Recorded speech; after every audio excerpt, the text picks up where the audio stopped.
Dia sebenarnya kapal itu nak dirampas oleh DOJ, Department of Justice Amerika. Ketika kapal itu dirampas oleh kerajaan Indonesia di Bali,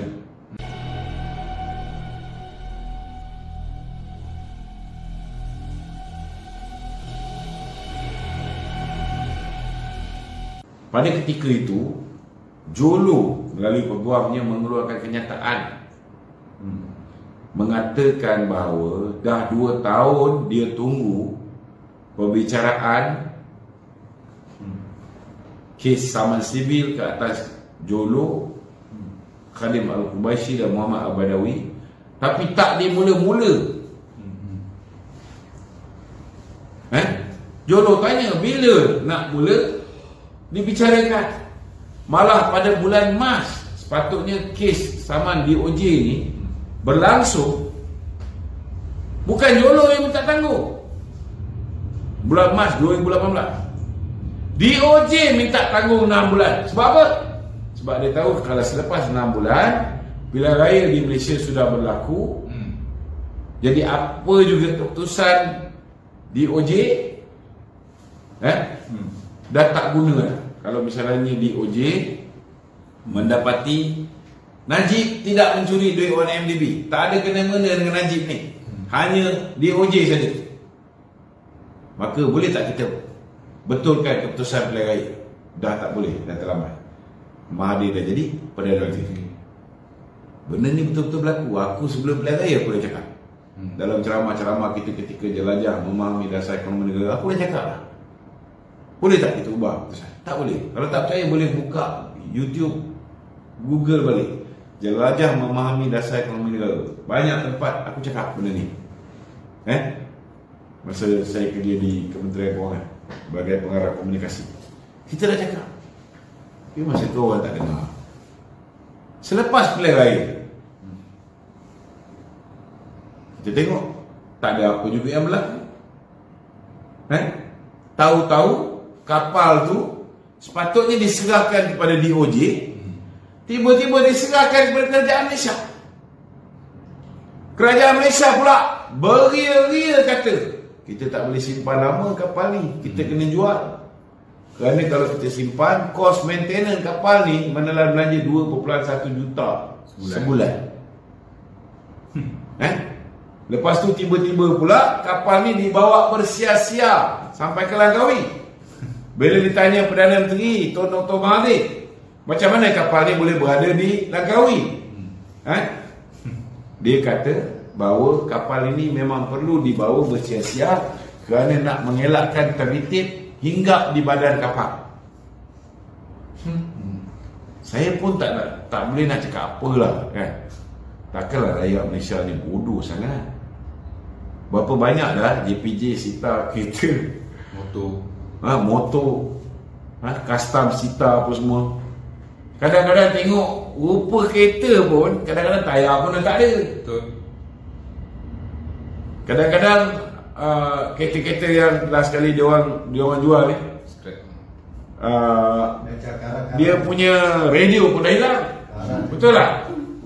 Pernah tak kau tengok JPJ ke polis ke apa, bila dia sita kenderaan ni, dia tolong tukarkan minyak hitam, dia serviskan kereta, dia tukar tayar baru. Ada kau pernah dengar? Tak ada. Tapi ada juga rakyat Malaysia yang bodoh, tak boleh berfikir benda ni. Masih lagi sokong Mahathir. Parking kat TLDM tu siap parking kat TLDM di Langkawi sana. Last kali jual dekat kroni Tun Dr. Mahathir, dah lah jual separuh harga. Dikatakan Jolo beli dengan harga 250 juta US dollar, jual dengan genting dengan harga 126 juta untuk last kali apa jadi? Rupanya Jolo kau tim pula dengan DOJ. Ada settlement dengan DOJ. Lepas tu kerajaan Malaysia di bawah pimpinan Mahathir dengan Muhyiddin pula bersetuju dengan settlement yang dibuat oleh Jolo dengan Department of Justice Amerika.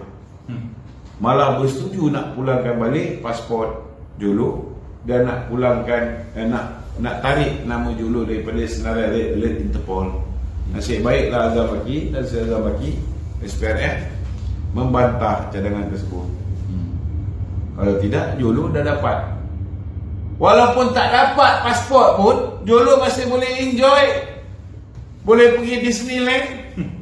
Cuba kau bayangkan, orang yang mendapat 1.2 bilion US dollar boleh enjoy pergi Disneyland dan sebagainya. Tapi orang yang dikatakan duit masuk 42 juta dalam akaun dia dah bersumpah dengan kalimah wallahi wa billahi wa tallahi, dia tak tahu menau tentang duit tu masuk dalam akaun dia, dan dia tak pernah mengarahkan sesiapa. Orang ni pula yang kena jadi kambing hitam.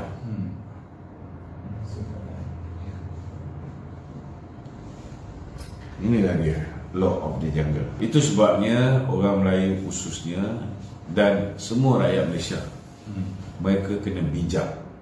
Dalam pilihan raya umum yang ke-15 hanya undi satu parti, dan parti itu ialah Barisan Nasional. Kalau di Sarawak undi GPS, kalau di Semenanjung dan Sabah undi hanya lambang Dacing. Kalau kita bertanding atas tiket Dacing lah. Tak tahulah kalau besok lusa tiba-tiba orang UMNO kena bertanding tiket UMNO. Macam-macam boleh jadi. Kita kena faham politik ni macam-macam boleh berlaku. Kalau kita tekad memberikan undi kepada lambang parti yang digunakan oleh UMNO, maka insya-Allah kita akan menang pilihan raya. Tak kira lah berapa kali, 4 penjuru ke 5 penjuru ke. Kalau di Johor tu 7 penjuru pun ada. Betul. Tapi orang nekat nak balik, nak ni UMNO BN mentadbir balik, kita menang juga. Tapi tu ada sentimen dia memandang calon juga tu. Dia memang betul lah, dia pandang calon.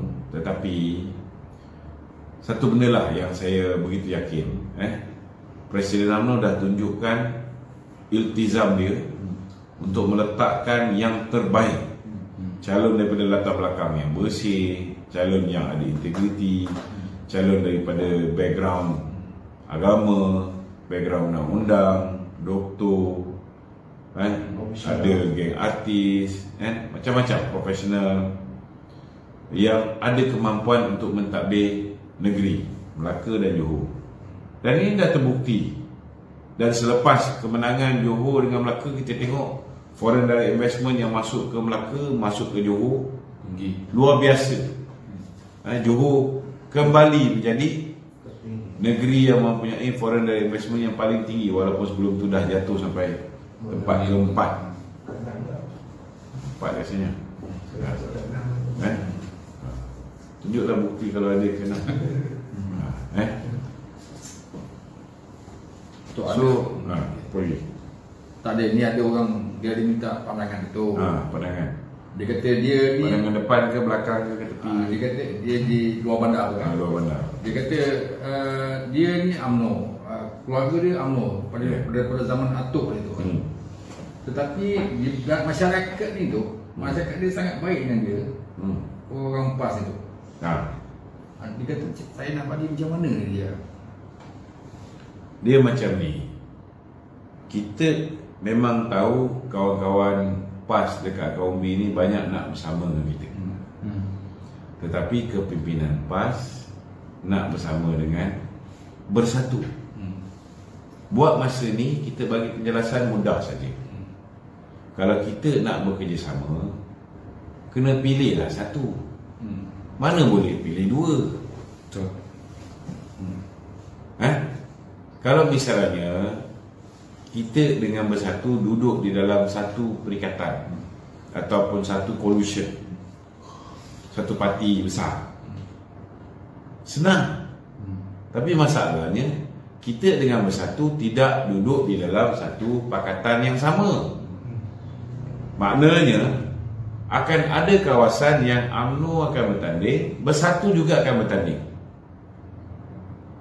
Kalau kita kerjasama dengan PAS, 30 kursi yang PAS nak bertanding tadi, kita tak boleh bertanding.